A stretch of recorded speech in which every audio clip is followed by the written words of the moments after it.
어릴 적부터 신앙의 가정에서 자라오며 요한복음을 수없이 읽었습니다. 태초에 말씀이 계시니라로 시작하는 그 복음서를 암송하기도 했죠. 그런데 한때 삶이 너무 힘들어 성경을 펴들 힘조차 없었던 시기가 있었습니다. 그때 주님은 요한복음의 한 구절, 딱 한 구절을 통해 제 영혼에 숨을 불어넣어 주셨습니다. 내가 곧 길이요 진리요 생명이니 그 음성이 들렸을 때 제 무너진 마음이 다시 일어서기 시작했습니다. 여러분도 그런 경험이 있으신가요? 삶이 무너져 내릴 때, 아무리 애써도 일어설 수 없을 것 같을 때 하나님의 말씀이 여러분의 영혼에 생명을 불어넣어 주셨던 순간 말입니다. 바로 그것이 요한복음이 우리에게 주는 특별한 선물입니다. 요한복음은 다른 복음서들과 다릅니다. 마태복음, 마가복음, 누가복음이 예수님의 사역과 행적을 기록했다면 요한복음은 예수님이 누구신지, 그분의 사랑이 얼마나 깊은지, 우리에게 주시는 생명이 무엇인지를 깊이 있게 보여줍니다. 그래서 요한복음을 읽을 때마다 우리의 영혼은 치유받고 회복됩니다. 오늘 여러분과 함께 나누고자 하는 80개의 구절은 단순한 성경 구절이 아닙니다. 이것은 상처 입은 영혼을 위한 하나님의 처방전입니다. 무너진 마음을 일으키는 생명의 말씀입니다. 메마른 영혼에 부어지는 생수입니다. 각각의 구절이 여러분의 마음에 깊이 새겨지기를 바랍니다. 지금부터 요한복음이 우리에게 전하는 7가지 치유와 회복의 메시지를 함께 나누겠습니다. 각 메시지마다 요한복음의 핵심 구절들이 여러분의 마음에 생명의 씨앗으로 뿌려지길 바랍니다. 그리고 이 말씀들이 여러분의 영혼을 치유하고 회복시키는 하나님의 도구가 되기를 간절히 기도합니다. 조용히 마음을 열고 이 말씀들을 받아들이십시오. 하나님께서 오늘 여러분에게 특별히 주시는 말씀이 분명히 있을 것입니다. 첫 번째는 예수님은 우리의 빛이시며 어둠을 물리치시는 분이라는 것입니다. 요한복음 1장 1절에서 5절까지의 말씀으로 시작하겠습니다. 태초에 말씀이 계시니라 이 말씀이 하나님과 함께 계셨으니 이 말씀은 곧 하나님이시니라. 그가 태초에 하나님과 함께 계셨고 만물이 그로 말미암아 지은 바 되었으니 지은 것이 하나도 그가 없이는 된 것이 없느니라. 그 안에 생명이 있었으니 이 생명은 사람들의 빛이라. 빛이 어둠에 빛이 돼 어둠이 깨닫지 못하더라. 이 말씀이 우리에게 주는 의미가 무엇일까요? 예수님은 단순히 어둠 속에서 길을 밝혀주시는 분이 아닙니다. 그분 자체가 생명이시며 빛이십니다. 요한복음 1장 9절은 계속해서 말합니다. 참 빛 곧 세상에 와서 각 사람에게 비추는 빛이 있었나니 이 빛은 여러분에게도 지금 이 순간 비추고 있습니다. 여러분의 삶에 어둠이 있습니까? 앞이 보이지 않는 캄캄한 터널 같은 시간을 지나고 계신가요? 요한복음 8장 12절에서 예수님은 이렇게 말씀하십니다. 나는 세상의 빛이니 나를 따르는 자는 어둠에 다니지 아니하고 생명의 빛을 얻으리라. 이것은 확실한 약속입니다. 예수님을 따르는 우리는 결코 어둠 속에 머물지 않습니다. 요한복음 3장 19절에서 21절까지 이어지는 말씀입니다. 그 정죄는 이것이니 곧 빛이 세상에 왔으되 사람들이 자기 행위가 악함으로 빛보다 어둠을 더 사랑한 것이니라. 악을 행하는 자마다 빛을 미워하여 빛으로 오지 아니하나니 이는 그 행위가 드러날까 함이요 진리를 따르는 자는 빛으로 오나니 이는 그 행위가 하나님 안에서 행한 것임을 나타내려 함이라. 제가 가장 어두웠던 시기에 이 말씀이 제게 임했습니다. 우울증으로 힘들어하던 시기였죠. 아침에 눈을 뜨는 것조차 고통스러웠습니다. 그런데 요한복음 12장 35절과 36절 말씀이 제 마음에 들어왔습니다. 예수께서 이르시되 아직 잠시 동안 빛이 너희 중에 있으니 빛이 있을 동안에 다녀 어둠에 붙잡히지 않게 하라. 어둠에 다니는 자는 그 가는 곳을 알지 못하느니라. 너희에게 아직 빛이 있을 동안에 빛을 믿으라. 그리하면 빛의 아들이 되리라. 빛은 어둠을 물리칩니다. 아무리 깊은 어둠이라도 작은 빛 하나면 사라집니다. 마찬가지로 예수님이라는 빛이 우리 안에 계시면 어떤 어둠도 우리를 삼킬 수 없습니다. 요한복음 12장 46절은 분명히 선포합니다. 나는 빛으로 세상에 왔나니 물은 나를 믿는 자로 어둠에 거하지 않게 하려 함이로라. 요한복음 9장 5절에서 예수님은 말씀하십니다. 내가 세상에 있는 동안에는 세상의 빛이로라. 그리고 요한복음 9장에서 태어날 때부터 맹인이었던 사람을 고치시는 기적을 행하십니다. 요한복음 9장 25절에서 그 사람이 고백합니다. 그가 대답하되 그가 죄인인지 내가 알지 못하나 한 가지 아는 것은 내가 맹인으로 있다가 지금 보는 그것이니이다. 우울과 절망의 어둠, 두려움과 불안의 어둠, 죄책감과 수치심의 어둠이 여러분을 짓누르고 있습니까? 예수님은 그 모든 어둠을 물리치실 수 있습니다. 요한복음 11장 9절과 10절에서 예수님은 이렇게 말씀하십니다. 대낮이 12시간이 아니냐. 사람이 낮에 다니면 이 세상의 빛을 보므로 실족하지 아니하고 밤에 다니면 빛이 그 사람 안에 없는 고로 실족하느니라. 때로 우리는 자신의 어둠이 너무 깊어서 빛이 닿을 수 없을 것 같다고 생각합니다. 그러나 요한복음 1장 5절은 이렇게 확신합니다. 빛이 어둠의 빛이 돼 어둠이 깨닫지 못하더라. 어둠은 빛을 이길 수 없습니다. 절대로 이길 수 없습니다. 요한복음 3장 20절과 21절의 말씀을 다시 한번 새겨봅시다. 악을 행하는 자마다 빛을 미워하여 빛으로 오지 아니하나니 이는 그 행위가 드러날까 하며 진리를 따르는 자는 빛으로 오나니 이는 그 행위가 하나님 안에서 행한 것임을 나타내려 함이라. 두 번째는 예수님은 우리에게 영생을 주시는 분이라는 것입니다. 요한복음에서 가장 유명한 구절이자 가장 많은 사람들에게 위로가 되었던 말씀, 요한복음 3장 16절입니다. 하나님이 세상을 이처럼 사랑하사 독생자를 주셨으니 이는 그를 믿는 자마다 멸망하지 않고 영생을 얻게 하려 하심이라. 이 말씀이 주는 약속이 무엇입니까? 우리가 영원히 살 수 있다는 것입니다. 요한복음 3장 36절은 계속해서 말합니다. 아들을 믿는 자에게는 영생이 있고 아들에게 순종하지 아니하는 자는 영생을 보지 못하고 도리어 하나님의 진노가 그 위에 머물러 있느니라. 그런데 영생이란 무엇일까요? 단순히 죽지 않고 오래 사는 것일까요? 요한복음 17장 3절은 영생의 정의를 명확하게 보여줍니다. 영생은 곧 유일하신 참 하나님과 그가 보내신 자 예수 그리스도를 아는 것이니 다 영생은 하나님을 아는 것입니다. 예수님과의 인격적인 관계 속에 들어가는 것입니다.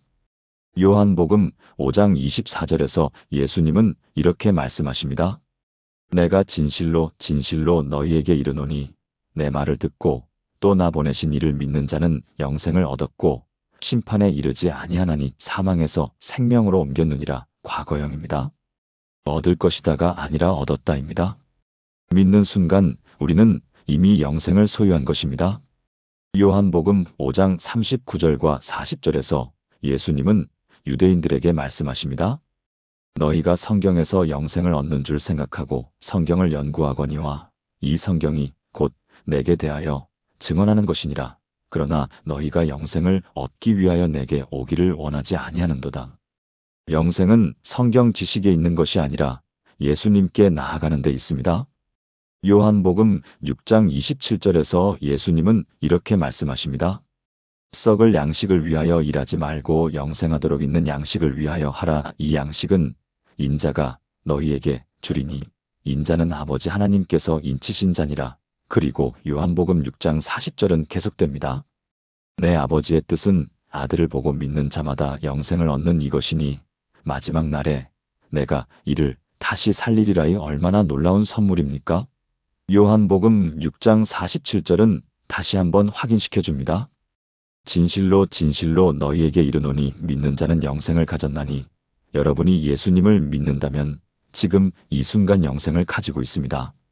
죽음 이후의 일이 아니라 지금 현재의 실제입니다. 요한복음 6장 54절에서 예수님은 더욱 강조하십니다.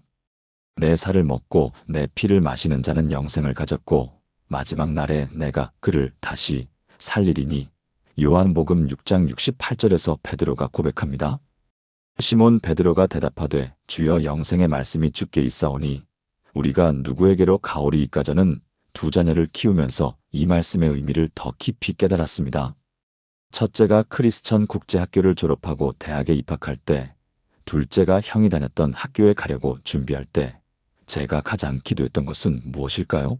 성적이 아니었습니다. 그들이 하나님을 인격적으로 만나는 것이었습니다. 왜냐하면 그것이 진짜 영생이기 때문입니다. 요한복음 10장 10절에서 예수님은 말씀하십니다. 도둑이 오는 것은 도둑질하고 죽이고 멸망시키려는 것뿐이요. 내가 온 것은 양으로 생명을 얻게 하고 더 풍성히 얻게 하려는 것이라. 영생은 단순히 죽지 않는 것이 아니라 풍성한 생명입니다. 지금 여기서 누리는 하나님과의 관계입니다. 요한복음 10장 27절에서 28절까지 예수님은 약속하십니다. 내 양은 내 음성을 들으며 나는 그들을 알며 그들은 나를 따르느니라. 내가 그들에게 영생을 주노니 영원히 멸망하지 아니할 것이요. 또 그들을 내 손에서 빼앗을 자가 없느니라. 이 얼마나 확실한 보장입니까? 많은 분들이 삶의 의미를 찾지 못해 방황합니다. 무엇을 위해 사는지, 왜 이렇게 힘들게 살아야 하는지 모르겠다고 말합니다. 요한복음 11장 25절에서 26절, 나사로를 살리시기 전에 예수님이 마르다에게 하신 말씀입니다. 나는 부활이요 생명이니 나를 믿는 자는 죽어도 살겠고 무릇 살아서 나를 믿는 자는 영원히 죽지 아니하리니 이것을 내가 믿느냐. 이것을 여러분은 믿으십니까? 요한복음 12장 25절에서 예수님은 이렇게 말씀하십니다. 자기의 생명을 사랑하는 자는 잃어버릴 것이요 이 세상에서 자기의 생명을 미워하는 자는 영생하도록 보전하리라.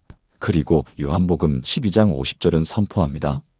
나는 그의 명령이 영생인 줄 아노라. 그러므로 내가 이르는 것은 내 아버지께서 내게 말씀하신 그대로 이르노라. 세 번째는 예수님은 우리에게 진정한 자유를 주시는 분이라는 것입니다. 요한복음 8장 31절에서 32절까지의 유명한 말씀입니다. 그러므로 예수께서 자기를 믿은 유대인들에게 이르시되 너희가 내 말에 거하면 참으로 내 제자가 되고 진리를 알지니 진리가 너희를 자유롭게 하리라. 이 말씀을 많은 사람들이 인용하지만 정작 그 의미를 제대로 아는 사람은 많지 않습니다. 진리가 무엇이며 그 진리가 어떻게 우리를 자유롭게 합니까? 요한복음 14장 6절에서 예수님은 자신이 누구신지 명확하게 밝히십니다. 예수께서 이르시되 내가 곧 길이요 진리요 생명이니 나로 말미암지 않고는 아버지께로 올 자가 없느니라. 예수님 자신이 진리이십니다. 따라서 예수님을 알면 진리를 아는 것이고 진리를 알면 자유롭게 되는 것입니다. 그런데 우리는 무엇으로부터 자유로워집니까? 요한복음 8장 34절에서 예수님은 이렇게 말씀하십니다. 예수께서 대답하시되 진실로 진실로 너희에게 이르노니 죄를 범하는 자마다 죄의 종이라. 우리가 자유로워져야 할 것은 바로 죄입니다. 죄의 속박, 죄의 노예 상태로부터 해방되는 것입니다. 요한복음 8장 36절은 희망의 메시지를 전합니다. 그러므로 아들이 너희를 자유롭게 하면 너희가 참으로 자유로우리라. 예수님이 주시는 자유는 진짜 자유입니다. 요한복음 8장 35절은 그 차이를 분명히 합니다. 종은 영원히 집에 거하지 못하되 아들은 영원히 거하나니. 여러분은 어떤 것에 얽매여 있습니까? 과거의 실수가 여러분을 계속 괴롭힙니까? 어떤 중독이나 습관이 여러분을 포로로 잡고 있습니까? 요한복음 4장 13절에서 14절까지 예수님은 사마리아 여인에게 말씀하십니다.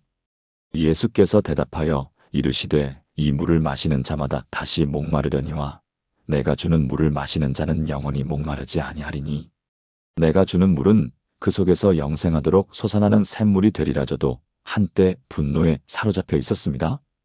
과거에 저를 상처 입혔던 사람들에 대한 분노, 불공평한 상황에 대한 분노가 제 마음을 옥죄었습니다.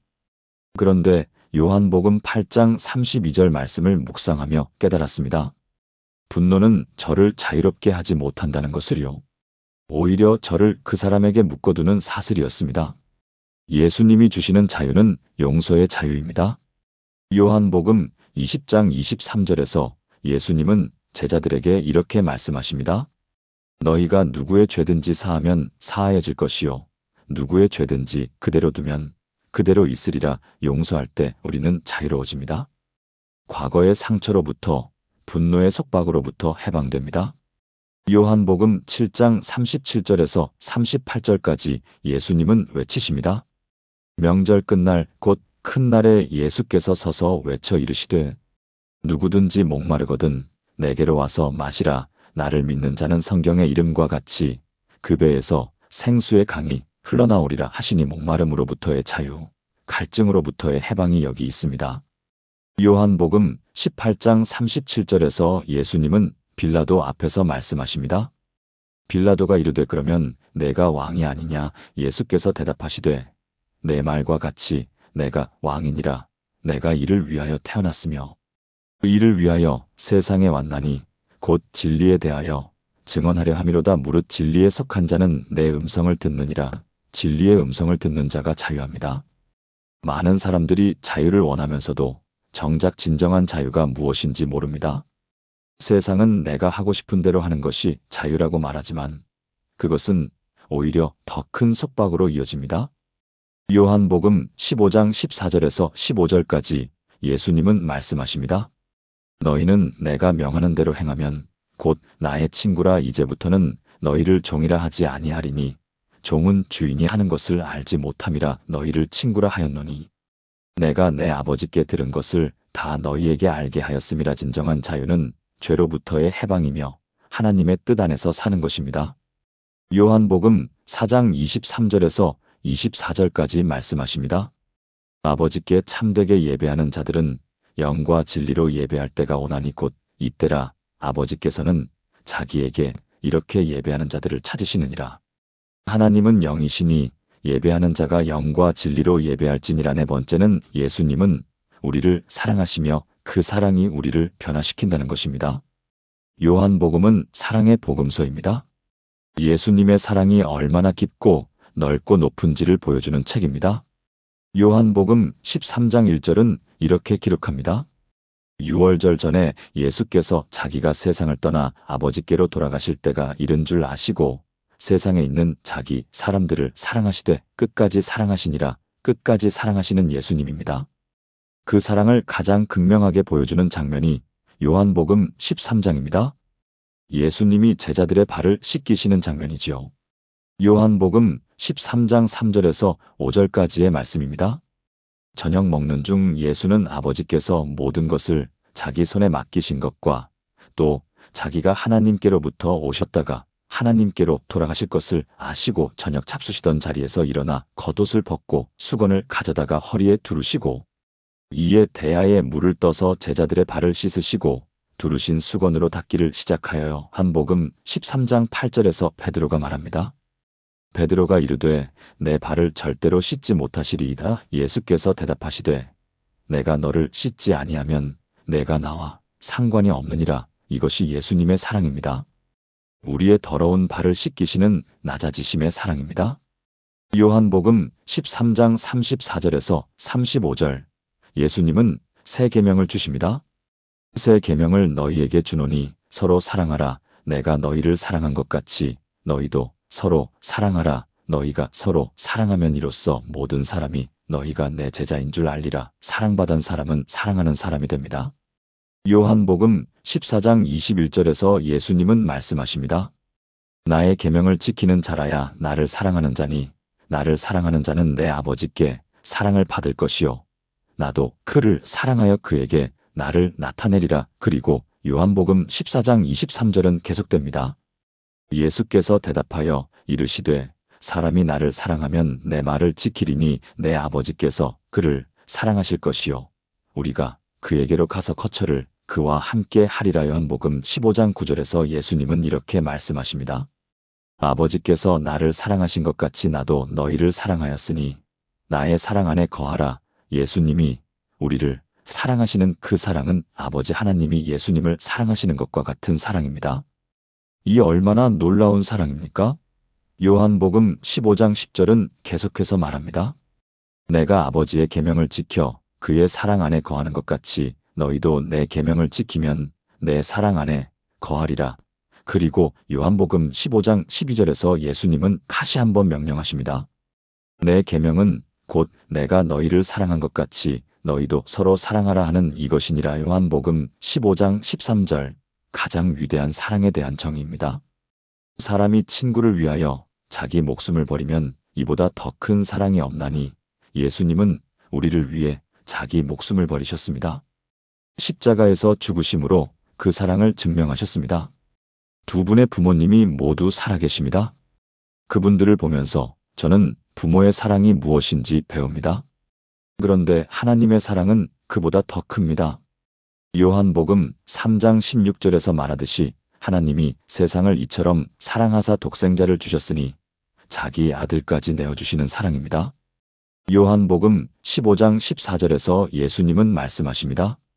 너희는 내가 명하는 대로 행하면 곧 나의 친구라. 그리고 요한복음 15장 15절은 계속됩니다. 이제부터는 너희를 종이라 하지 아니하리니 종은 주인이 하는 것을 알지 못함이라. 너희를 친구라 하였노니 내가 내 아버지께 들은 것을 다 너희에게 알게 하였음이라. 요한복음 16장 27절에서 예수님은 말씀하십니다. 이는 내가 아버지께로부터 나와서 세상에 왔고 다시 세상을 떠나 아버지께로 가는 줄을 믿었음이라. 그리고 요한복음 17장 23절에서 예수님은 기도하십니다. 곧 내가 그들 안에 있고 아버지께서 내 안에 계시어 그들로 온전함을 이루어 하나가 되게 하려 함은 아버지께서 나를 보내신 것과 또 나를 사랑하심 같이 그들도 사랑하신 것을 세상으로 알게 하려 함이로소이다. 이 사랑이 우리를 어떻게 변화시킵니까? 요한복음 17장 26절에서 예수님은 기도를 마치십니다. 내가 아버지의 이름을 그들에게 알게 하였고 또 알게 하리니 이는 나를 사랑하신 사랑이 그들 안에 있고 나도 그들 안에 있게 하려 함이니이다. 사랑은 선택이 아니라 명령입니다. 그런데 이 명령을 지킬 수 있는 힘은 어디서 옵니까? 예수님이 우리를 먼저 사랑하셨다는 사실로부터 옵니다. 다섯 번째는 예수님은 우리에게 성령님을 보내주셔서 우리와 함께 하신다는 것입니다. 요한복음 14장부터 16장까지는 성령님에 대한 가장 깊이 있는 가르침이 담겨 있습니다. 예수님이 떠나시기 전에 제자들에게 하신 고별 설교에서 성령님에 대해 상세히 말씀하셨습니다.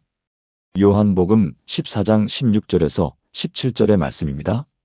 내가 아버지께 구하겠으니 그가 또 다른 보혜사를 너희에게 주사 영원토록 너희와 함께 있게 하리니 그는 진리의 영이라 세상은 능히 그를 받지 못하나니 이는 그를 보지도 못하고 알지도 못함이라. 그러나 너희는 그를 아나니 그는 너희와 함께 거하심이요 또 너희 속에 계시겠음이라. 보혜사라는 말은 파라클레토스라는 헬라어인데 곁에서 돕는 자라는 뜻입니다. 성령님은 우리 곁에서 우리를 돕는 분이십니다. 예수님이 육체로 이 땅에 계실 때는 한 곳에만 계셨지만 성령님은 모든 믿는 자들 안에 거하십니다. 요한복음 14장 18절에서 예수님은 약속하십니다. 내가 너희를 고아와 같이 버려두지 아니하고 너희에게로 오리라. 그리고 요한복음 14장 26절이 말해줍니다.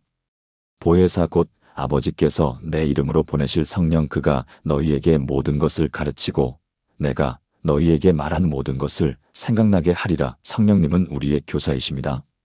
우리에게 진리를 가르치시고 예수님의 말씀을 기억나게 하십니다. 요한복음 15장 26절에서 예수님은 말씀하십니다.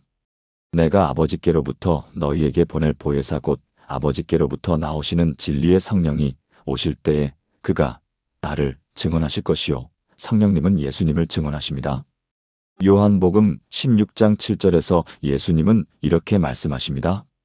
그러나 내가 너희에게 실상을 말하노니 내가 떠나가는 것이 너희에게 유익이라. 내가 떠나가지 아니하면 보혜사가 너희에게로 오시지 아니할 것이요. 가면 내가 그를 너희에게로 보내리니. 성령님은 무엇을 하십니까? 요한복음 16장 8절에서 11절까지 말씀하십니다. 그가 와서 죄에 대하여 의에 대하여 심판에 대하여 세상을 책망하시리라. 죄에 대하여라 함은 그들이 나를 믿지 아니함이요 의에 대하여라 함은 내가 아버지께로 가니 너희가 가시 나를 보지 못함이요 심판에 대하여라 함은 이 세상 임금이 심판을 받았음이라. 성령님은 우리의 죄를 깨닫게 하시고 회개로 인도하십니다. 제가 신앙생활을 하면서 가장 놀라웠던 경험 중 하나는 성령님의 인도하심입니다. 어떤 결정을 내려야 할 때, 어느 길로 가야 할지 모를 때 성령님이 마음속에서 속삭이십니다. 요한복음 16장 13절이 약속하신 대로입니다. 그러나 진리의 성령이 오시면 그가 너희를 모든 진리 가운데로 인도하시리니 그가 스스로 말하지 않고 오직 들은 것을 말하며 장래 일을 너희에게 알리시리라. 요한복음 16장 14절에서 15절까지 계속됩니다. 그가 내 영광을 나타내리니 내 것을 가지고 너희에게 알리시겠음이라. 무릇 아버지께 있는 것은 다 내 것이라. 그러므로 내가 말하기를 그가 내 것을 가지고 너희에게 알리시리라 하였노라. 많은 사람들이 성령님을 신비한 능력이나 은사로만 생각합니다. 물론 그런 것들도 성령님의 역사이지만 가장 중요한 것은 성령님이 우리와 함께 계신다는 사실입니다. 요한복음 14장 17절 후반부에서 예수님은 이렇게 말씀하십니다. 그는 너희와 함께 거하시며 또 너희 속에 계시겠음이라. 성령님은 우리 안에 계십니다. 요한복음 7장 37절에서 39절까지의 말씀입니다. 명절 끝날 곧 큰 날에 예수께서 서서 외쳐 이르시되 누구든지 목마르거든 내게로 와서 마시라. 나를 믿는 자는 성경의 이름과 같이 그 배에서 생수의 강이 흘러나오리라 하시니 이는 그를 믿는 자들이 받을 성령을 가리켜 말씀하신 것이라. 예수께서 아직 영광을 받지 않으셨으므로 성령이 아직 그들에게 계시지 아니하시더라. 성령님은 우리 안에서 생수의 가처럼 흘러넘칩니다. 요한복음 20장 21절에서 22절까지 부활하신 예수님이 제자들에게 말씀하십니다. 예수께서 또 이르시되 너희에게 평강이 있을지어다. 아버지께서 나를 보내신 것 같이 나도 너희를 보내노라. 이 말씀을 하시고 그들을 향하사 숨을 내쉬며 이르시되 성령을 받으라. 성령님은 우리에게 능력을 주시고 세상으로 보내십니다. 여섯 번째는 예수님 안에 거하는 것이 풍성한 열매를 맺는 비결이라는 것입니다. 요한복음 15장은 포도나무와 가지의 비유로 시작합니다. 이것은 예수님과 우리의 관계를 가장 명확하게 보여주는 비유입니다. 요한복음 15장 1절에서 2절의 말씀입니다. 내가 참 포도나무요 내 아버지는 농부라. 물은 내게 붙어 있어 열매를 맺지 아니하는 가지는 아버지께서 그것을 제거해 버리시고 물은 열매를 맺는 가지는 더 열매를 맺게 하려 하여 그것을 깨끗하게 하시느니라. 요한복음 15장 3절에서 예수님은 말씀하십니다. 너희는 내가 일러준 말로 이미 깨끗하여졌으니. 그리고 요한복음 15장 4절에서 명령하십니다. 내 안에 거하라. 나도 너희 안에 거하리라. 가지가 포도나무에 붙어 있지 아니하면 스스로 열매를 맺을 수 없음같이 너희도 내 안에 있지 아니하면 그러하리라. 가지가 포도나무에 붙어 있지 않으면 어떻게 됩니까? 말라 죽습니다. 마찬가지로 우리가 예수님 안에 거하지 않으면 영적으로 말라버립니다. 요한복음 15장 5절이 이것을 더 명확하게 말해줍니다. 나는 포도나무요 너희는 가지라. 그가 내 안에 내가 그 안에 거하면 사람이 열매를 많이 맺나니 나를 떠나서는 너희가 아무것도 할 수 없음이라. 나를 떠나서는 아무것도 할 수 없다. 이 말씀이 처음에는 좀 과하게 느껴질 수 있습니다. 그러나 신앙생활을 하다 보면 이것이 얼마나 정확한 말씀인지 깨닫게 됩니다. 제 힘으로, 제 지혜로, 제 능력으로는 정말 아무것도 할 수 없습니다. 예수님 안에 거할 때만 진정한 열매를 맺을 수 있습니다. 요한복음 15장 6절은 경고합니다. 사람이 내 안에 거하지 아니하면 가지처럼 밖에 버려져 말라지나니 사람들이 그것을 모아다가 불에 던져 사르느니라. 그러나 요한복음 15장 7절은 약속합니다. 너희가 내 안에 거하고 내 말이 너희 안에 거하면 무엇이든지 원하는 대로 구하라. 그리하면 이루리라. 예수님 안에 거할 때 우리의 기도는 응답받습니다. 왜냐하면 우리의 원함이 하나님의 뜻과 일치하기 때문입니다. 요한복음 15장 8절이 말해줍니다. 너희가 열매를 많이 맺으면 내 아버지께서 영광을 받으실 것이요 너희는 내 제자가 되리라. 열매는 하나님께 영광을 돌리는 것입니다. 우리의 삶을 통해 하나님의 성품이 드러나는 것입니다. 저는 두 자녀를 키우면서 이 말씀을 많이 묵상했습니다. 아이들이 좋은 성적을 받고 좋은 학교에 가는 것도 중요하지만 그것이 진짜 열매는 아닙니다. 진짜 열매는 그들이 예수님 안에 거하며 하나님을 사랑하고 이웃을 사랑하는 사람으로 자라나는 것입니다. 요한복음 15장 11절에서 예수님은 말씀하십니다. 내가 이것을 너희에게 이름은 내 기쁨이 너희 안에 있어 너희 기쁨을 충만하게 하려 함이라. 예수님 안에 거할 때 우리는 충만한 기쁨을 누립니다. 요한복음 15장 16절에서 예수님은 이렇게 말씀하십니다. 너희가 나를 택한 것이 아니요 내가 너희를 택하여 세웠나니 이는 너희로 가서 열매를 맺게 하고 또 너희 열매가 항상 있게 하여 내 이름으로 아버지께 무엇을 구하든지 다 받게 하려 함이라. 하나님이 우리를 선택하신 이유는 열매를 맺게 하기 위함입니다. 그리고 그 열매는 일시적인 것이 아니라 영원히 남는 열매입니다. 요한복음 4장 35절에서 36절까지 예수님은 말씀하십니다. 너희는 넉 달이 지나야 추수할 때가 이르겠다 하지 아니하느냐. 그러나 나는 너희에게 이르노니 너희 눈을 들어 밭을 보라. 희어져 추수하게 되었도다. 거두는 자가 이미 삭도 받고 영생에 이르는 열매를 모으나니 이는 뿌리는 자와 거두는 자가 함께 즐거워하게 하려 함이라. 요한복음 12장 24절에서 예수님은 중요한 원리를 말씀하십니다. 내가 진실로 진실로 너희에게 이르노니 한 알의 밀이 땅에 떨어져 죽지 아니하면 한 알 그대로 있고 죽으면 많은 열매를 맺느니라. 열매를 맺기 위해서는 죽음이 필요합니다. 자기 자신을 부인하고 예수님을 따르는 것입니다. 7번째는 예수님은 부활이시며 우리에게 영원한 소망을 주시는 분이라는 것입니다. 요한복음의 절정은 예수님의 부활입니다. 요한복음 20장은 부활의 아침을 생생하게 그려냅니다. 요한복음 20장 1절에서 2절의 말씀입니다. 안식 후 첫날 일찍이 아직 어두울 때에 막달라 마리아가 무덤에 와서 돌이 무덤에서 옮겨진 것을 보고 시몬 베드로와 예수께서 사랑하시던 그 다른 제자에게 달려가서 말하되 사람들이 주님을 무덤에서 가져다가 어디 두었는지 우리가 알지 못하겠다 하니. 요한복음 20장 11절에서 16절까지 막달라 마리아와 부활하신 예수님의 만남입니다. 마리아는 무덤 밖에 서서 울고 있더니 울면서 구부려 무덤 안을 들여다보니 흰 옷 입은 두 천사가 예수의 시체 두었던 곳에 하나는 머리편에 하나는 발편에 앉았더라. 천사들이 이르되 여자여 어찌하여 우느냐. 이르되 사람들이 내 주님을 가져다가 어디 두었는지 내가 알지 못함이니이다. 이 말을 하고 뒤로 돌이켜 예수께서 서 계신 것을 보나 예수이신 줄은 알지 못하더라. 예수께서 이르시되 여자여 어찌하여 울며 누구를 찾느냐 하시니 마리아는 그가 동산지기인 줄 알고 이르되 주여 당신이 옮겼거든 어디 두었는지 내게 이르소서 그리하면 내가 가져가리이다. 예수께서 마리아야 하시거늘 마리아가 돌이켜 히브리 말로 라보니 하니 선생님이라는 말이라. 그런데 예수님은 죽음에서 살아나셨습니다. 요한복음 20장 19절에서 20절의 말씀입니다. 이날 곧 안식 후 첫날 저녁 때에 제자들이 유대인들을 두려워하여 모인 곳의 문들을 닫았더니 예수께서 오사 가운데 서서 이르시되 너희에게 평강이 있을지어다. 이 말씀을 하시고 손과 옆구리를 보이시니 제자들이 주를 보고 기뻐하더라. 부활하신 예수님이 제자들에게 나타나셨습니다. 부활은 단순히 죽었던 사람이 다시 살아난 것이 아닙니다.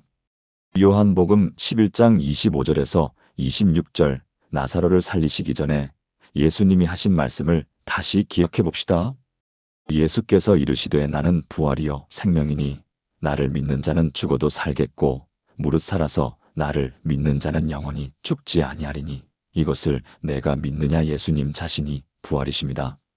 이것이 우리에게 무엇을 의미합니까? 요한복음 14장 19절에서 예수님은 이렇게 약속하십니다. 조금 있으면 세상은 다시 나를 보지 못할 것이로되 너희는 나를 보리니 이는 내가 살아있고 너희도 살아있겠음이라. 예수님이 사셨기 때문에 우리도 삽니다. 예수님이 부활하셨기 때문에 우리도 부활할 것입니다. 많은 사람들이 죽음을 두려워합니다. 당연한 일입니다. 인간은 누구나 죽음 앞에서 무력합니다. 그런데 요한복음 5장 24절에서 예수님은 놀라운 말씀을 하십니다. 내가 진실로 진실로 너희에게 이르노니 내 말을 듣고 또 나 보내신 이를 믿는 자는 영생을 얻었고 심판에 이르지 아니하나니 사망에서 생명으로 옮겼느니라. 우리는 이미 사망에서 생명으로 옮겨진 사람들입니다. 요한복음 5장 28절에서 29절까지 예수님은 말씀하십니다. 이를 놀랍게 여기지 말라. 무덤 속에 있는 자가 다 그의 음성을 들을 때가 오나니 선한 일을 행한 자는 생명의 부활로, 악한 일을 행한 자는 심판의 부활로 나오리라. 부활의 날이옵니다. 요한복음 6장 39절에서 40절까지의 말씀입니다. 나를 보내신 이의 뜻은 내게 주신 자 중에 내가 하나도 잃어버리지 아니하고 마지막 날에 다시 살리는 이것이니라. 내 아버지의 뜻은 아들을 보고 믿는 자마다 영생을 얻는 이것이니 마지막 날에 내가 이를 다시 살리리라. 예수님은 마지막 날에 우리를 다시 살리실 것입니다. 이것이 우리의 소망입니다. 요한복음 6장 44절에서 예수님은 말씀하십니다. 나를 보내신 아버지께서 이끌지 아니하시면 아무도 내게 올 수 없으니 오는 그를 내가 마지막 날에 다시 살리리라. 그리고 요한복음 6장 54절은 계속됩니다. 내 살을 먹고 내 피를 마시는 자는 영생을 가졌고 마지막 날에 내가 그를 다시 살리리니. 요한복음 11장 43절에서 44절까지 예수님이 나사로를 살리시는 장면입니다.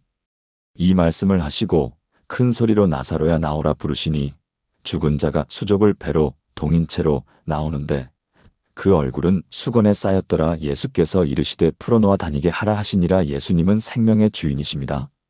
요한복음 20장 29절에서 예수님은 도마에게 이렇게 말씀하십니다. 예수께서 이르시되 너는 나를 본고로 믿느냐 보지 못하고 믿는 자들은 복되도다 하시니라. 우리는 예수님을 육신의 눈으로 보지 못했지만 믿습니다. 그래서 우리는 복된 사람들입니다. 요한복음 21장은 부활하신 예수님이 베드로를 회복시키시는 장면으로 끝납니다. 요한복음 21장 15절에서 17절까지 예수님은 3번 베드로에게 물으십니다. 그들이 조반 먹은 후에 예수께서 시몬 베드로에게 이르시되 요한의 아들 시몬아 내가 이 사람들보다 나를 더 사랑하느냐 하시니 이르되 주님 그러하나이다. 내가 주님을 사랑하는 줄 주님께서 하시나이다. 이르시되 내 어린 양을 먹이라 하시고 또 2번째 이르시되 요한의 아들 시몬아 내가 나를 사랑하느냐 하시니 이르되 주님 그러하나이다.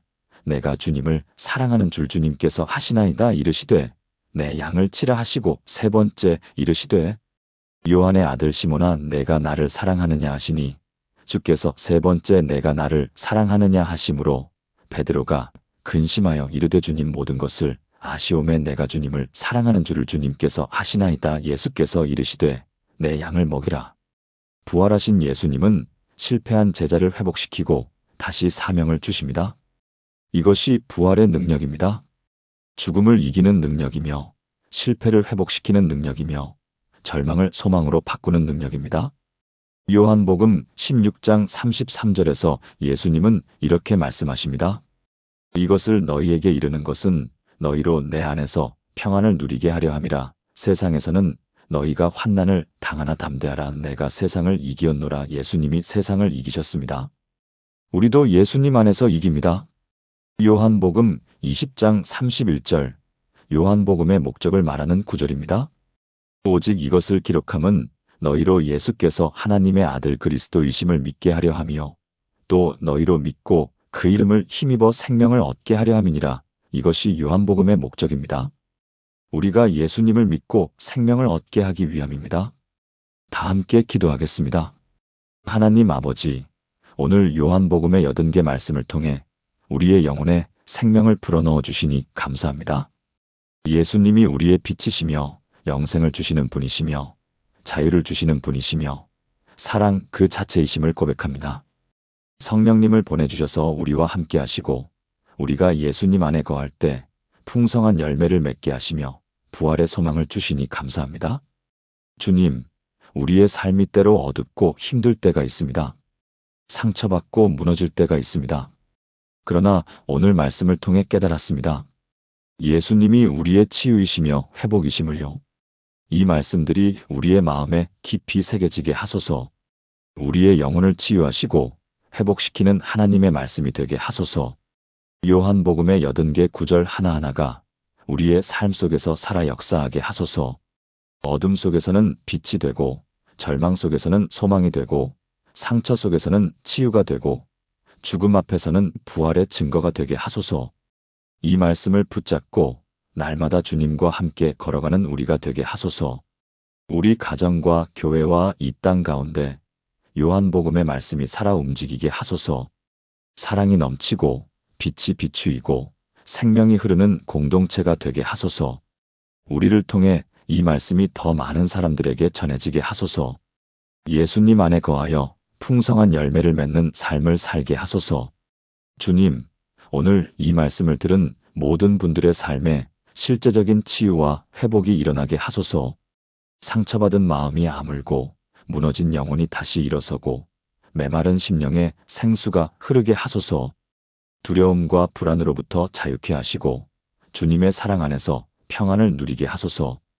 부활하신 예수님이 우리에게 영원한 소망을 주심을 믿습니다.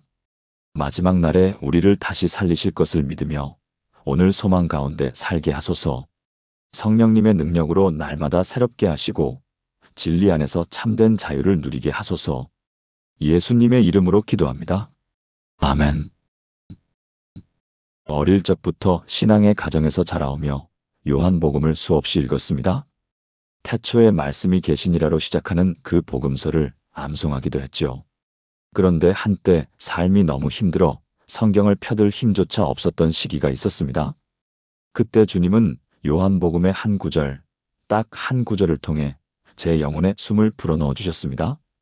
내가 곧 길이요 진리요 생명이니 그 음성이 들렸을 때 제 무너진 마음이 다시 일어서기 시작했습니다. 여러분도 그런 경험이 있으신가요? 삶이 무너져 내릴 때, 아무리 애써도 일어설 수 없을 것 같을 때 하나님의 말씀이 여러분의 영혼에 생명을 불어넣어 주셨던 순간 말입니다. 바로 그것이 요한복음이 우리에게 주는 특별한 선물입니다. 요한복음은 다른 복음서들과 다릅니다.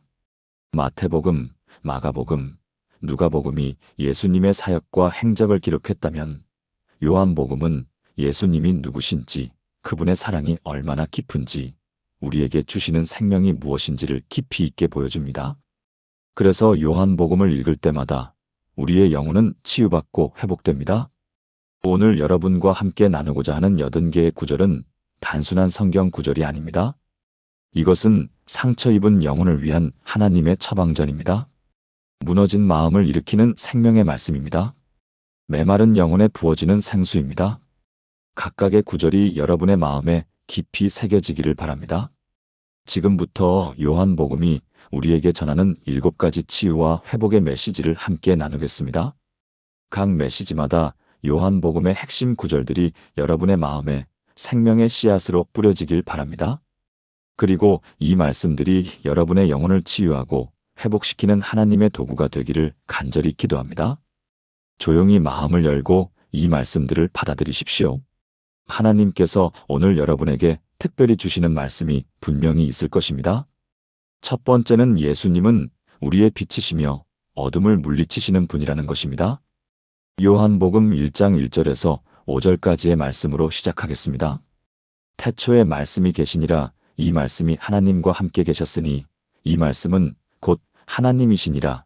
그가 태초에 하나님과 함께 계셨고 만물이 그로 말미암아 지은 바 되었으니 지은 것이 하나도 그가 없이는 된 것이 없느니라. 그 안에 생명이 있었으니 이 생명은 사람들의 빛이라. 빛이 어둠에 빛이 돼 어둠이 깨닫지 못하더라. 이 말씀이 우리에게 주는 의미가 무엇일까요? 예수님은 단순히 어둠 속에서 길을 밝혀주시는 분이 아닙니다. 그분 자체가 생명이시며 빛이십니다. 요한복음 1장 9절은 계속해서 말합니다. 참 빛 곧 세상에 와서 각 사람에게 비추는 빛이 있었나니 이 빛은 여러분에게도 지금 이 순간 비추고 있습니다. 여러분의 삶에 어둠이 있습니까? 앞이 보이지 않는 캄캄한 터널 같은 시간을 지나고 계신가요? 요한복음 8장 12절에서 예수님은 이렇게 말씀하십니다. 나는 세상의 빛이니 나를 따르는 자는 어둠에 다니지 아니하고 생명의 빛을 얻으리라. 이것은 확실한 약속입니다. 예수님을 따르는 우리는 결코 어둠 속에 머물지 않습니다. 요한복음 3장 19절에서 21절까지 이어지는 말씀입니다. 그 정죄는 이것이니 곧 빛이 세상에 왔으되 사람들이 자기 행위가 악함으로 빛보다 어둠을 더 사랑한 것이니라. 악을 행하는 자마다 빛을 미워하여 빛으로 오지 아니하나니 이는 그 행위가 드러날까 함이요 진리를 따르는 자는 빛으로 오나니 이는 그 행위가 하나님 안에서 행한 것임을 나타내려 함이라. 제가 가장 어두웠던 시기에 이 말씀이 제게 임했습니다. 우울증으로 힘들어하던 시기였죠. 아침에 눈을 뜨는 것조차 고통스러웠습니다. 그런데 요한복음 12장 35절과 36절 말씀이 제 마음에 들어왔습니다. 예수께서 이르시되 아직 잠시 동안 빛이 너희 중에 있으니 빛이 있을 동안에 다녀 어둠에 붙잡히지 않게 하라. 어둠에 다니는 자는 그 가는 곳을 알지 못하느니라. 너희에게 아직 빛이 있을 동안에 빛을 믿으라. 그리하면 빛의 아들이 되리라. 빛은 어둠을 물리칩니다. 아무리 깊은 어둠이라도 작은 빛 하나면 사라집니다.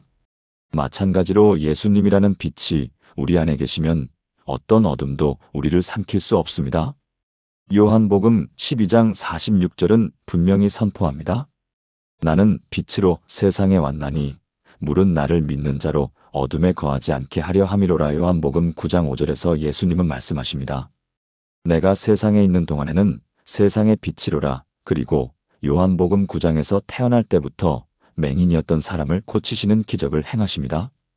요한복음 9장 25절에서 그 사람이 고백합니다. 그가 대답하되 그가 죄인인지 내가 알지 못하나 한 가지 아는 것은 내가 맹인으로 있다가 지금 보는 그것이니이다. 우울과 절망의 어둠, 두려움과 불안의 어둠, 죄책감과 수치심의 어둠이 여러분을 짓누르고 있습니까? 예수님은 그 모든 어둠을 물리치실 수 있습니다. 요한복음 11장 9절과 10절에서 예수님은 이렇게 말씀하십니다. 대낮이 12시간이 아니냐. 사람이 낮에 다니면 이 세상의 빛을 보므로 실족하지 아니하고 밤에 다니면 빛이 그 사람 안에 없는 고로 실족하느니라. 때로 우리는 자신의 어둠이 너무 깊어서 빛이 닿을 수 없을 것 같다고 생각합니다. 그러나 요한복음 1장 5절은 이렇게 확신합니다. 빛이 어둠에 빛이 돼 어둠이 깨닫지 못하더라. 어둠은 빛을 이길 수 없습니다. 절대로 이길 수 없습니다. 요한복음 3장 20절과 21절의 말씀을 다시 한번 새겨봅시다. 악을 행하는 자마다 빛을 미워하여 빛으로 오지 아니하나니 이는 그 행위가 드러날까 하며 진리를 따르는 자는 빛으로 오나니 이는 그 행위가 하나님 안에서 행한 것임을 나타내려 함이라. 두 번째는 예수님은 우리에게 영생을 주시는 분이라는 것입니다. 요한복음에서 가장 유명한 구절이자 가장 많은 사람들에게 위로가 되었던 말씀, 요한복음 3장 16절입니다. 하나님이 세상을 이처럼 사랑하사 독생자를 주셨으니 이는 그를 믿는 자마다 멸망하지 않고 영생을 얻게 하려 하심이라. 이 말씀이 주는 약속이 무엇입니까? 우리가 영원히 살 수 있다는 것입니다. 요한복음 3장 36절은 계속해서 말합니다. 아들을 믿는 자에게는 영생이 있고 아들에게 순종하지 아니하는 자는 영생을 보지 못하고 도리어 하나님의 진노가 그 위에 머물러 있느니라. 그런데 영생이란 무엇일까요? 단순히 죽지 않고 오래 사는 것일까요? 요한복음 17장 3절은 영생의 정의를 명확하게 보여줍니다. 영생은 곧 유일하신 참 하나님과 그가 보내신 자 예수 그리스도를 아는 것이니 다 영생은 하나님을 아는 것입니다. 예수님과의 인격적인 관계 속에 들어가는 것입니다. 요한복음 5장 24절에서 예수님은 이렇게 말씀하십니다. 내가 진실로 진실로 너희에게 이르노니 내 말을 듣고 또 나 보내신 이를 믿는 자는 영생을 얻었고 심판에 이르지 아니하나니 사망에서 생명으로 옮겼느니라. 과거형입니다. 얻을 것이다가 아니라 얻었다입니다. 믿는 순간 우리는 이미 영생을 소유한 것입니다.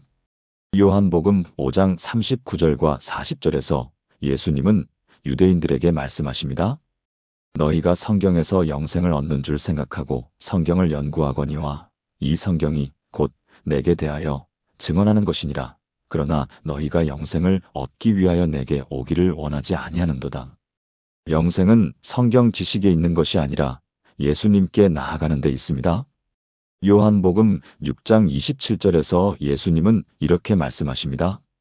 썩을 양식을 위하여 일하지 말고 영생하도록 있는 양식을 위하여 하라. 이 양식은 인자가 너희에게 주리니 인자는 아버지 하나님께서 인치신 자니라. 그리고 요한복음 6장 40절은 계속됩니다. 내 아버지의 뜻은 아들을 보고 믿는 자마다 영생을 얻는 이것이니 마지막 날에 내가 이를 다시 살리리라이 얼마나 놀라운 선물입니까? 요한복음 6장 47절은 다시 한번 확인시켜 줍니다. 진실로 진실로 너희에게 이르노니 믿는 자는 영생을 가졌나니 여러분이 예수님을 믿는다면 지금 이 순간 영생을 가지고 있습니다. 죽음 이후의 일이 아니라 지금 현재의 실제입니다. 요한복음 6장 54절에서 예수님은 더욱 강조하십니다. 내 살을 먹고 내 피를 마시는 자는 영생을 가졌고 마지막 날에 내가 그를 다시 살리리니 요한복음 6장 68절에서 베드로가 고백합니다. 시몬 베드로가 대답하되 주여 영생의 말씀이 주께 있사오니 우리가 누구에게로 가오리이까. 저는 두 자녀를 키우면서 이 말씀의 의미를 더 깊이 깨달았습니다. 첫째가 크리스천 국제학교를 졸업하고 대학에 입학할 때, 둘째가 형이 다녔던 학교에 가려고 준비할 때 제가 가장 기도했던 것은 무엇일까요? 성적이 아니었습니다. 그들이 하나님을 인격적으로 만나는 것이었습니다. 왜냐하면 그것이 진짜 영생이기 때문입니다. 요한복음 10장 10절에서 예수님은 말씀하십니다. 도둑이 오는 것은 도둑질하고 죽이고 멸망시키려는 것뿐이요 내가 온 것은 양으로 생명을 얻게 하고 더 풍성히 얻게 하려는 것이라. 영생은 단순히 죽지 않는 것이 아니라 풍성한 생명입니다. 지금 여기서 누리는 하나님과의 관계입니다.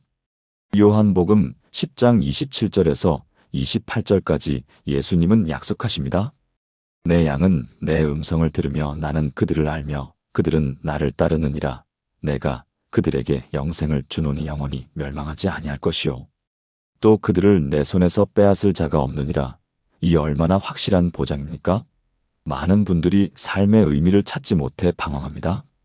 무엇을 위해 사는지, 왜 이렇게 힘들게 살아야 하는지 모르겠다고 말합니다. 요한복음 11장 25절에서 26절, 나사로를 살리시기 전에 예수님이 마르다에게 하신 말씀입니다. 나는 부활이요 생명이니 나를 믿는 자는 죽어도 살겠고 무릇 살아서 나를 믿는 자는 영원히 죽지 아니하리니 이것을 내가 믿느냐. 이것을 여러분은 믿으십니까? 요한복음 12장 25절에서 예수님은 이렇게 말씀하십니다. 자기의 생명을 사랑하는 자는 잃어버릴 것이요 이 세상에서 자기의 생명을 미워하는 자는 영생하도록 보전하리라. 그리고 요한복음 12장 50절은 선포합니다. 나는 그의 명령이 영생인 줄 아노라. 그러므로 내가 이르는 것은 내 아버지께서 내게 말씀하신 그대로 이르노라. 세 번째는 예수님은 우리에게 진정한 자유를 주시는 분이라는 것입니다. 요한복음 8장 31절에서 32절까지의 유명한 말씀입니다. 그러므로 예수께서 자기를 믿은 유대인들에게 이르시되 너희가 내 말에 거하면 참으로 내 제자가 되고 진리를 알지니 진리가 너희를 자유롭게 하리라. 이 말씀을 많은 사람들이 인용하지만 정작 그 의미를 제대로 아는 사람은 많지 않습니다. 진리가 무엇이며 그 진리가 어떻게 우리를 자유롭게 합니까? 요한복음 14장 6절에서 예수님은 자신이 누구신지 명확하게 밝히십니다. 예수께서 이르시되 내가 곧 길이요 진리요 생명이니 나로 말미암지 않고는 아버지께로 올 자가 없느니라. 예수님 자신이 진리이십니다. 따라서 예수님을 알면 진리를 아는 것이고 진리를 알면 자유롭게 되는 것입니다. 그런데 우리는 무엇으로부터 자유로워집니까? 요한복음 8장 34절에서 예수님은 이렇게 말씀하십니다. 예수께서 대답하시되 진실로 진실로 너희에게 이르노니 죄를 범하는 자마다 죄의 종이라. 우리가 자유로워져야 할 것은 바로 죄입니다. 죄의 속박, 죄의 노예 상태로부터 해방되는 것입니다. 요한복음 8장 36절은 희망의 메시지를 전합니다. 그러므로 아들이 너희를 자유롭게 하면 너희가 참으로 자유로우리라. 예수님이 주시는 자유는 진짜 자유입니다. 요한복음 8장 35절은 그 차이를 분명히 합니다. 종은 영원히 집에 거하지 못하되 아들은 영원히 거하나니. 여러분은 어떤 것에 얽매여 있습니까? 과거의 실수가 여러분을 계속 괴롭힙니까? 어떤 중독이나 습관이 여러분을 포로로 잡고 있습니까? 요한복음 4장 13절에서 14절까지 예수님은 사마리아 여인에게 말씀하십니다. 예수께서 대답하여 이르시되 이 물을 마시는 자마다 다시 목마르려니와 내가 주는 물을 마시는 자는 영원히 목마르지 아니하리니 내가 주는 물은 그 속에서 영생하도록 솟아나는 샘물이 되리라저도 한때 분노에 사로잡혀 있었습니다. 과거에 저를 상처 입혔던 사람들에 대한 분노, 불공평한 상황에 대한 분노가 제 마음을 옥죄었습니다. 그런데 요한복음 8장 32절 말씀을 묵상하며 깨달았습니다. 분노는 저를 자유롭게 하지 못한다는 것을요. 오히려 저를 그 사람에게 묶어두는 사슬이었습니다. 예수님이 주시는 자유는 용서의 자유입니다. 요한복음 20장 23절에서 예수님은 제자들에게 이렇게 말씀하십니다. 너희가 누구의 죄든지 사하면 사하여질 것이요 누구의 죄든지 그대로 두면 그대로 있으리라. 용서할 때 우리는 자유로워집니다. 과거의 상처로부터 분노의 속박으로부터 해방됩니다. 요한복음 7장 37절에서 38절까지 예수님은 외치십니다.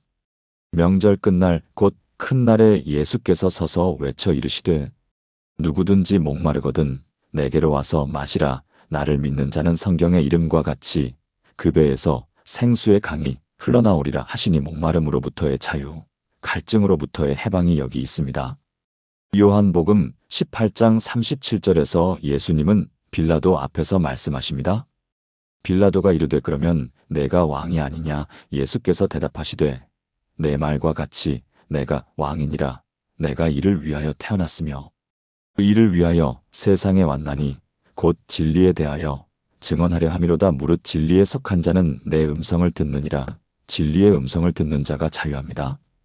많은 사람들이 자유를 원하면서도 정작 진정한 자유가 무엇인지 모릅니다. 세상은 내가 하고 싶은 대로 하는 것이 자유라고 말하지만 그것은 오히려 더 큰 속박으로 이어집니다. 요한복음 15장 14절에서 15절까지 예수님은 말씀하십니다. 너희는 내가 명하는 대로 행하면 곧 나의 친구라. 이제부터는 너희를 종이라 하지 아니하리니 종은 주인이 하는 것을 알지 못함이라. 너희를 친구라 하였노니 내가 내 아버지께 들은 것을 다 너희에게 알게 하였음이라. 진정한 자유는 죄로부터의 해방이며 하나님의 뜻 안에서 사는 것입니다. 요한복음 4장 23절에서 24절까지 말씀하십니다. 아버지께 참되게 예배하는 자들은 영과 진리로 예배할 때가 오나니 곧 이때라. 아버지께서는 자기에게 이렇게 예배하는 자들을 찾으시느니라. 하나님은 영이시니 예배하는 자가 영과 진리로 예배할지니라. 네 번째는 예수님은 우리를 사랑하시며 그 사랑이 우리를 변화시킨다는 것입니다. 요한복음은 사랑의 복음서입니다. 예수님의 사랑이 얼마나 깊고 넓고 높은지를 보여주는 책입니다. 요한복음 13장 1절은 이렇게 기록합니다. 유월절 전에 예수께서 자기가 세상을 떠나 아버지께로 돌아가실 때가 이른 줄 아시고 세상에 있는 자기 사람들을 사랑하시되 끝까지 사랑하시니라. 끝까지 사랑하시는 예수님입니다. 그 사랑을 가장 극명하게 보여주는 장면이 요한복음 13장입니다. 예수님이 제자들의 발을 씻기시는 장면이지요. 요한복음 13장 3절에서 5절까지의 말씀입니다. 저녁 먹는 중 예수는 아버지께서 모든 것을 자기 손에 맡기신 것과 또 자기가 하나님께로부터 오셨다가 하나님께로 돌아가실 것을 아시고 저녁 잡수시던 자리에서 일어나 겉옷을 벗고 수건을 가져다가 허리에 두르시고 이에 대야에 물을 떠서 제자들의 발을 씻으시고 두르신 수건으로 닦기를 시작하여요. 요한복음 13장 8절에서 베드로가 말합니다. 베드로가 이르되 내 발을 절대로 씻지 못하시리이다. 예수께서 대답하시되 내가 너를 씻지 아니하면 내가 나와 상관이 없느니라. 이것이 예수님의 사랑입니다. 우리의 더러운 발을 씻기시는 낮아지심의 사랑입니다. 요한복음 13장 34절에서 35절 예수님은 새 계명을 주십니다. 새 계명을 너희에게 주노니 서로 사랑하라. 내가 너희를 사랑한 것 같이 너희도 서로 사랑하라. 너희가 서로 사랑하면 이로써 모든 사람이 너희가 내 제자인 줄 알리라. 사랑받은 사람은 사랑하는 사람이 됩니다. 요한복음 14장 21절에서 예수님은 말씀하십니다. 나의 계명을 지키는 자라야 나를 사랑하는 자니 나를 사랑하는 자는 내 아버지께 사랑을 받을 것이요 나도 그를 사랑하여 그에게 나를 나타내리라. 그리고 요한복음 14장 23절은 계속됩니다. 예수께서 대답하여 이르시되 사람이 나를 사랑하면 내 말을 지키리니 내 아버지께서 그를 사랑하실 것이요 우리가 그에게로 가서 거처를 그와 함께 하리라. 요한복음 15장 9절에서 예수님은 이렇게 말씀하십니다. 아버지께서 나를 사랑하신 것 같이 나도 너희를 사랑하였으니 나의 사랑 안에 거하라. 예수님이 우리를 사랑하시는 그 사랑은 아버지 하나님이 예수님을 사랑하시는 것과 같은 사랑입니다. 이 얼마나 놀라운 사랑입니까? 요한복음 15장 10절은 계속해서 말합니다. 내가 아버지의 계명을 지켜 그의 사랑 안에 거하는 것 같이 너희도 내 계명을 지키면 내 사랑 안에 거하리라.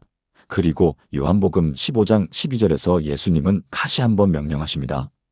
내 계명은 곧 내가 너희를 사랑한 것 같이 너희도 서로 사랑하라 하는 이것이니라. 요한복음 15장 13절, 가장 위대한 사랑에 대한 정의입니다. 사람이 친구를 위하여 자기 목숨을 버리면 이보다 더 큰 사랑이 없나니 예수님은 우리를 위해 자기 목숨을 버리셨습니다. 십자가에서 죽으심으로 그 사랑을 증명하셨습니다. 두 분의 부모님이 모두 살아계십니다. 그분들을 보면서 저는 부모의 사랑이 무엇인지 배웁니다. 그런데 하나님의 사랑은 그보다 더 큽니다. 요한복음 3장 16절에서 말하듯이 하나님이 세상을 이처럼 사랑하사 독생자를 주셨으니 자기 아들까지 내어주시는 사랑입니다. 요한복음 15장 14절에서 예수님은 말씀하십니다. 너희는 내가 명하는 대로 행하면 곧 나의 친구라. 그리고 요한복음 15장 15절은 계속됩니다. 이제부터는 너희를 종이라 하지 아니하리니 종은 주인이 하는 것을 알지 못함이라. 너희를 친구라 하였노니 내가 내 아버지께 들은 것을 다 너희에게 알게 하였음이라. 요한복음 16장 27절에서 예수님은 말씀하십니다. 이는 내가 아버지께로부터 나와서 세상에 왔고 다시 세상을 떠나 아버지께로 가는 줄을 믿었음이라. 그리고 요한복음 17장 23절에서 예수님은 기도하십니다. 곧 내가 그들 안에 있고 아버지께서 내 안에 계시어 그들로 온전함을 이루어 하나가 되게 하려 함은 아버지께서 나를 보내신 것과 또 나를 사랑하심 같이 그들도 사랑하신 것을 세상으로 알게 하려 함이로소이다. 이 사랑이 우리를 어떻게 변화시킵니까? 요한복음 17장 26절에서 예수님은 기도를 마치십니다. 내가 아버지의 이름을 그들에게 알게 하였고 또 알게 하리니 이는 나를 사랑하신 사랑이 그들 안에 있고 나도 그들 안에 있게 하려 함이니이다. 사랑은 선택이 아니라 명령입니다. 그런데 이 명령을 지킬 수 있는 힘은 어디서 옵니까? 예수님이 우리를 먼저 사랑하셨다는 사실로부터 옵니다.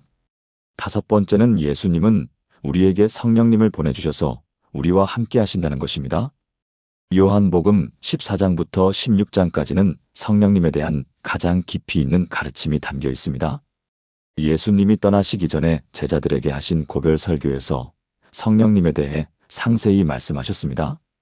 요한복음 14장 16절에서 17절의 말씀입니다. 내가 아버지께 구하겠으니 그가 또 다른 보혜사를 너희에게 주사 영원토록 너희와 함께 있게 하리니 그는 진리의 영이라 세상은 능히 그를 받지 못하나니 이는 그를 보지도 못하고 알지도 못함이라. 그러나 너희는 그를 아나니 그는 너희와 함께 거하심이요 또 너희 속에 계시겠음이라. 보혜사라는 말은 파라클레토스라는 헬라어인데 곁에서 돕는 자라는 뜻입니다. 성령님은 우리 곁에서 우리를 돕는 분이십니다. 예수님이 육체로 이 땅에 계실 때는 한 곳에만 계셨지만 성령님은 모든 믿는 자들 안에 거하십니다. 요한복음 14장 18절에서 예수님은 약속하십니다. 내가 너희를 고아와 같이 버려두지 아니하고 너희에게로 오리라. 그리고 요한복음 14장 26절이 말해줍니다. 보혜사 곧 아버지께서 내 이름으로 보내실 성령 그가 너희에게 모든 것을 가르치고 내가 너희에게 말한 모든 것을 생각나게 하리라. 성령님은 우리의 교사이십니다. 우리에게 진리를 가르치시고 예수님의 말씀을 기억나게 하십니다. 요한복음 15장 26절에서 예수님은 말씀하십니다. 내가 아버지께로부터 너희에게 보낼 보혜사 곧 아버지께로부터 나오시는 진리의 성령이 오실 때에 그가 나를 증언하실 것이요. 성령님은 예수님을 증언하십니다. 요한복음 16장 7절에서 예수님은 이렇게 말씀하십니다. 그러나 내가 너희에게 실상을 말하노니 내가 떠나가는 것이 너희에게 유익이라. 내가 떠나가지 아니하면 보혜사가 너희에게로 오시지 아니할 것이요. 가면 내가 그를 너희에게로 보내리니. 성령님은 무엇을 하십니까? 요한복음 16장 8절에서 11절까지 말씀하십니다. 그가 와서 죄에 대하여, 의에 대하여, 심판에 대하여 세상을 책망하시리라. 죄에 대하여라 함은 그들이 나를 믿지 아니함이요, 의에 대하여라 함은 내가 아버지께로 가니 너희가 다시 나를 보지 못함이요, 심판에 대하여라 함은 이 세상 임금이 심판을 받았음이라. 성령님은 우리의 죄를 깨닫게 하시고 회개로 인도하십니다. 제가 신앙생활을 하면서 가장 놀라웠던 경험 중 하나는 성령님의 인도하심입니다. 어떤 결정을 내려야 할 때, 어느 길로 가야 할지 모를 때 성령님이 마음속에서 속삭이십니다. 요한복음 16장 13절이 약속하신 대로입니다. 그러나 진리의 성령이 오시면 그가 너희를 모든 진리 가운데로 인도하시리니 그가 스스로 말하지 않고 오직 들은 것을 말하며 장래일을 너희에게 알리시리라. 요한복음 16장 14절에서 15절까지 계속됩니다. 그가 내 영광을 나타내리니 내 것을 가지고 너희에게 알리시겠음이라. 무릇 아버지께 있는 것은 다 내 것이라. 그러므로 내가 말하기를 그가 내 것을 가지고 너희에게 알리시리라 하였노라. 많은 사람들이 성령님을 신비한 능력이나 은사로만 생각합니다. 물론 그런 것들도 성령님의 역사이지만 가장 중요한 것은 성령님이 우리와 함께 계신다는 사실입니다. 요한복음 14장 17절 후반부에서 예수님은 이렇게 말씀하십니다. 그는 너희와 함께 거하시며 또 너희 속에 계시겠음이라. 성령님은 우리 안에 계십니다. 요한복음 7장 37절에서 39절까지의 말씀입니다. 명절 끝날 곧 큰 날에 예수께서 서서 외쳐 이르시되 누구든지 목마르거든 내게로 와서 마시라. 나를 믿는 자는 성경의 이름과 같이 그 배에서 생수의 강이 흘러나오리라 하시니, 이는 그를 믿는 자들이 받을 성령을 가리켜 말씀하신 것이라. 예수께서 아직 영광을 받지 않으셨으므로 성령이 아직 그들에게 계시지 아니하시더라. 성령님은 우리 안에서 생수의 가처럼 흘러넘칩니다. 요한복음 20장 21절에서 22절까지 부활하신 예수님이 제자들에게 말씀하십니다. 예수께서 또 이르시되 너희에게 평강이 있을지어다. 아버지께서 나를 보내신 것 같이 나도 너희를 보내노라. 이 말씀을 하시고 그들을 향하사 숨을 내쉬며 이르시되 성령을 받으라. 성령님은 우리에게 능력을 주시고 세상으로 보내십니다. 여섯 번째는 예수님 안에 거하는 것이 풍성한 열매를 맺는 비결이라는 것입니다. 요한복음 15장은 포도나무와 가지의 비유로 시작합니다. 이것은 예수님과 우리의 관계를 가장 명확하게 보여주는 비유입니다. 요한복음 15장 1절에서 2절의 말씀입니다. 내가 참 포도나무요 내 아버지는 농부라. 물은 내게 붙어 있어 열매를 맺지 아니하는 가지는 아버지께서 그것을 제거해 버리시고 물은 열매를 맺는 가지는 더 열매를 맺게 하려 하여 그것을 깨끗하게 하시느니라. 요한복음 15장 3절에서 예수님은 말씀하십니다. 너희는 내가 일러준 말로 이미 깨끗하여졌으니. 그리고 요한복음 15장 4절에서 명령하십니다. 내 안에 거하라. 나도 너희 안에 거하리라. 가지가 포도나무에 붙어 있지 아니하면 스스로 열매를 맺을 수 없음같이 너희도 내 안에 있지 아니하면 그러하리라. 가지가 포도나무에 붙어 있지 않으면 어떻게 됩니까? 말라 죽습니다. 마찬가지로 우리가 예수님 안에 거하지 않으면 영적으로 말라버립니다. 요한복음 15장 5절이 이것을 더 명확하게 말해줍니다. 나는 포도나무요 너희는 가지라. 그가 내 안에 내가 그 안에 거하면 사람이 열매를 많이 맺나니 나를 떠나서는 너희가 아무것도 할 수 없음이라. 나를 떠나서는 아무것도 할 수 없다. 이 말씀이 처음에는 좀 과하게 느껴질 수 있습니다. 그러나 신앙생활을 하다 보면 이것이 얼마나 정확한 말씀인지 깨닫게 됩니다. 제 힘으로, 제 지혜로, 제 능력으로는 정말 아무것도 할 수 없습니다. 예수님 안에 거할 때만 진정한 열매를 맺을 수 있습니다. 요한복음 15장 6절은 경고합니다. 사람이 내 안에 거하지 아니하면 가지처럼 밖에 버려져 말라지나니 사람들이 그것을 모아다가 불에 던져 사르느니라. 그러나 요한복음 15장 7절은 약속합니다. 너희가 내 안에 거하고 내 말이 너희 안에 거하면 무엇이든지 원하는 대로 구하라. 그리하면 이루리라. 예수님 안에 거할 때 우리의 기도는 응답받습니다. 왜냐하면 우리의 원함이 하나님의 뜻과 일치하기 때문입니다. 요한복음 15장 8절이 말해줍니다. 너희가 열매를 많이 맺으면 내 아버지께서 영광을 받으실 것이요 너희는 내 제자가 되리라. 열매는 하나님께 영광을 돌리는 것입니다. 우리의 삶을 통해 하나님의 성품이 드러나는 것입니다. 저는 두 자녀를 키우면서 이 말씀을 많이 묵상했습니다. 아이들이 좋은 성적을 받고 좋은 학교에 가는 것도 중요하지만 그것이 진짜 열매는 아닙니다. 진짜 열매는 그들이 예수님 안에 거하며 하나님을 사랑하고 이웃을 사랑하는 사람으로 자라나는 것입니다. 요한복음 15장 11절에서 예수님은 말씀하십니다. 내가 이것을 너희에게 이름은 내 기쁨이 너희 안에 있어 너희 기쁨을 충만하게 하려 함이라. 예수님 안에 거할 때 우리는 충만한 기쁨을 누립니다. 요한복음 15장 16절에서 예수님은 이렇게 말씀하십니다. 너희가 나를 택한 것이 아니요 내가 너희를 택하여 세웠나니 이는 너희로 가서 열매를 맺게 하고 또 너희 열매가 항상 있게 하여 내 이름으로 아버지께 무엇을 구하든지 다 받게 하려 함이라. 하나님이 우리를 선택하신 이유는 열매를 맺게 하기 위함입니다. 그리고 그 열매는 일시적인 것이 아니라 영원히 남는 열매입니다. 요한복음 4장 35절에서 36절까지 예수님은 말씀하십니다. 너희는 넉 달이 지나야 추수할 때가 이르겠다 하지 아니하느냐. 그러나 나는 너희에게 이르노니 너희 눈을 들어 밭을 보라. 휘어져 추수하게 되었도다. 거두는 자가 이미 삭도 받고 영생에 이르는 열매를 모으나니 이는 뿌리는 자와 거두는 자가 함께 즐거워하게 하려 함이라. 요한복음 12장 24절에서 예수님은 중요한 원리를 말씀하십니다.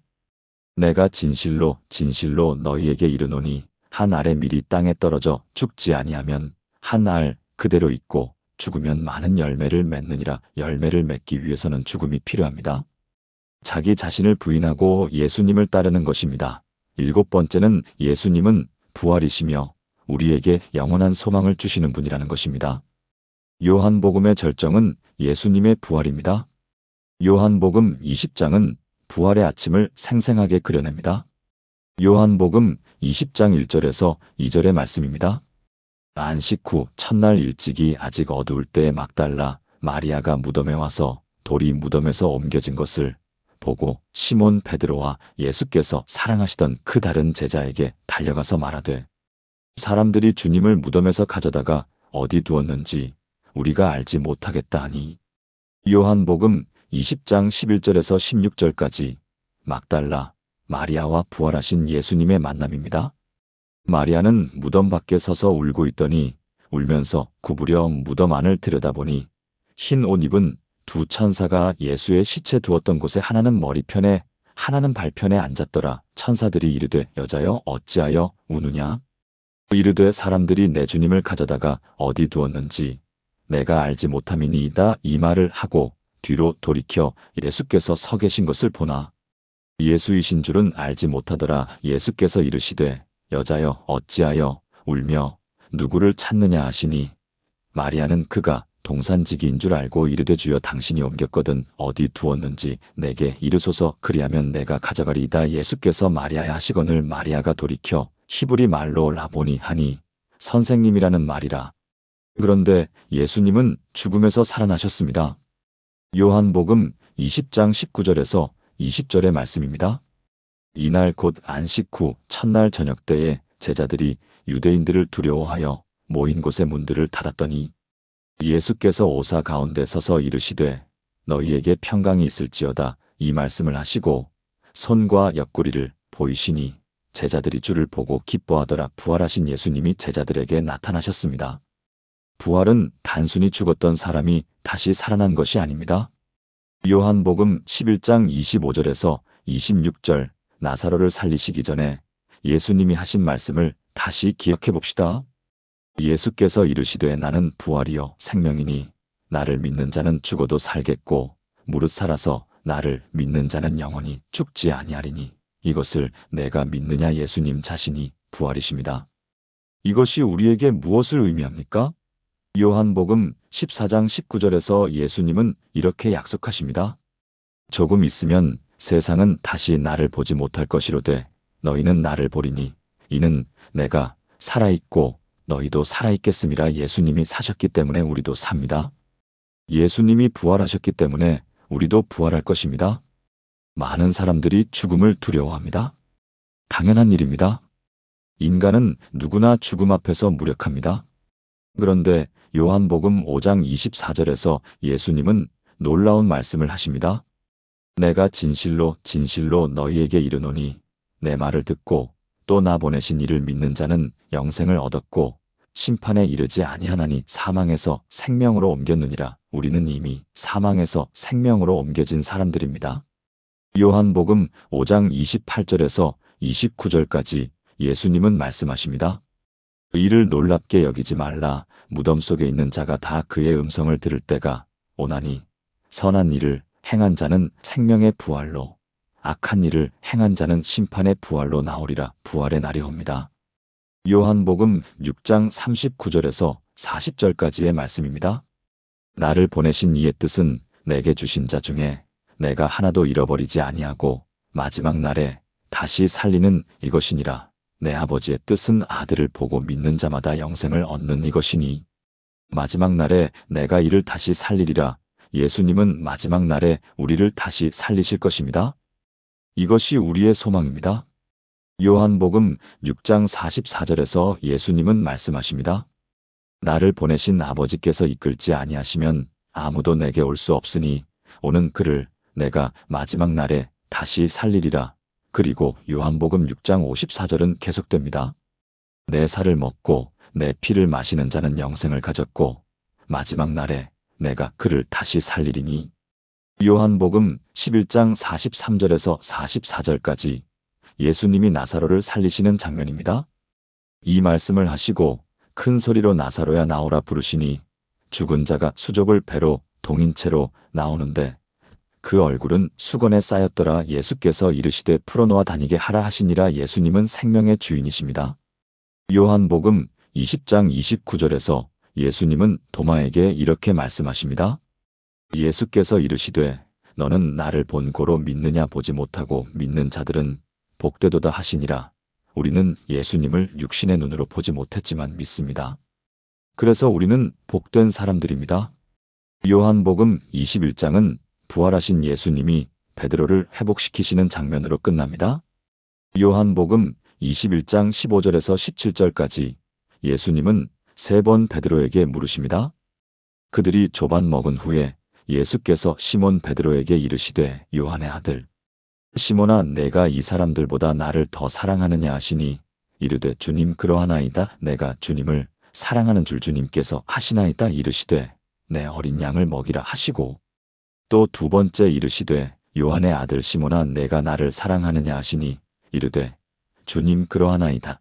내가 주님을 사랑하는 줄 주님께서 하시나이다. 이르시되 내 양을 치라 하시고 3번째 이르시되 요한의 아들 시몬아 내가 나를 사랑하느냐 하시니 주께서 3번째 내가 나를 사랑하느냐 하심으로 베드로가 근심하여 이르되 주님 모든 것을 아시오매 내가 주님을 사랑하는 줄을 주님께서 하시나이다. 예수께서 이르시되 내 양을 먹이라. 부활하신 예수님은 실패한 제자를 회복시키고 다시 사명을 주십니다. 이것이 부활의 능력입니다. 죽음을 이기는 능력이며 실패를 회복시키는 능력이며 절망을 소망으로 바꾸는 능력입니다. 요한복음 16장 33절에서 예수님은 이렇게 말씀하십니다. 이것을 너희에게 이르는 것은 너희로 내 안에서 평안을 누리게 하려 함이라. 세상에서는 너희가 환난을 당하나 담대하라. 내가 세상을 이기었노라. 예수님이 세상을 이기셨습니다. 우리도 예수님 안에서 이깁니다. 요한복음 20장 31절 요한복음의 목적을 말하는 구절입니다. 오직 이것을 기록함은 너희로 예수께서 하나님의 아들 그리스도이심을 믿게 하려 함이요 또 너희로 믿고 그 이름을 힘입어 생명을 얻게 하려 함이니라. 이것이 요한복음의 목적입니다. 우리가 예수님을 믿고 생명을 얻게 하기 위함입니다. 다 함께 기도하겠습니다. 하나님 아버지, 오늘 요한복음의 80개 말씀을 통해 우리의 영혼에 생명을 불어넣어 주시니 감사합니다. 예수님이 우리의 빛이시며 영생을 주시는 분이시며 자유를 주시는 분이시며 사랑 그 자체이심을 고백합니다. 성령님을 보내주셔서 우리와 함께 하시고 우리가 예수님 안에 거할 때 풍성한 열매를 맺게 하시며 부활의 소망을 주시니 감사합니다. 주님, 우리의 삶이 때로 어둡고 힘들 때가 있습니다. 상처받고 무너질 때가 있습니다. 그러나 오늘 말씀을 통해 깨달았습니다. 예수님이 우리의 치유이시며 회복이심을요. 이 말씀들이 우리의 마음에 깊이 새겨지게 하소서. 우리의 영혼을 치유하시고 회복시키는 하나님의 말씀이 되게 하소서. 요한복음의 80개 구절 하나하나가 우리의 삶 속에서 살아 역사하게 하소서. 어둠 속에서는 빛이 되고 절망 속에서는 소망이 되고 상처 속에서는 치유가 되고 죽음 앞에서는 부활의 증거가 되게 하소서. 이 말씀을 붙잡고 날마다 주님과 함께 걸어가는 우리가 되게 하소서. 우리 가정과 교회와 이 땅 가운데 요한복음의 말씀이 살아 움직이게 하소서. 사랑이 넘치고 빛이 비추이고 생명이 흐르는 공동체가 되게 하소서. 우리를 통해 이 말씀이 더 많은 사람들에게 전해지게 하소서. 예수님 안에 거하여 풍성한 열매를 맺는 삶을 살게 하소서. 주님, 오늘 이 말씀을 들은 모든 분들의 삶에 실제적인 치유와 회복이 일어나게 하소서. 상처받은 마음이 아물고 무너진 영혼이 다시 일어서고 메마른 심령에 생수가 흐르게 하소서. 두려움과 불안으로부터 자유케 하시고 주님의 사랑 안에서 평안을 누리게 하소서. 부활하신 예수님이 우리에게 영원한 소망을 주심을 믿습니다. 마지막 날에 우리를 다시 살리실 것을 믿으며 오늘 소망 가운데 살게 하소서. 성령님의 능력으로 날마다 새롭게 하시고 진리 안에서 참된 자유를 누리게 하소서. 예수님의 이름으로 기도합니다. 아멘.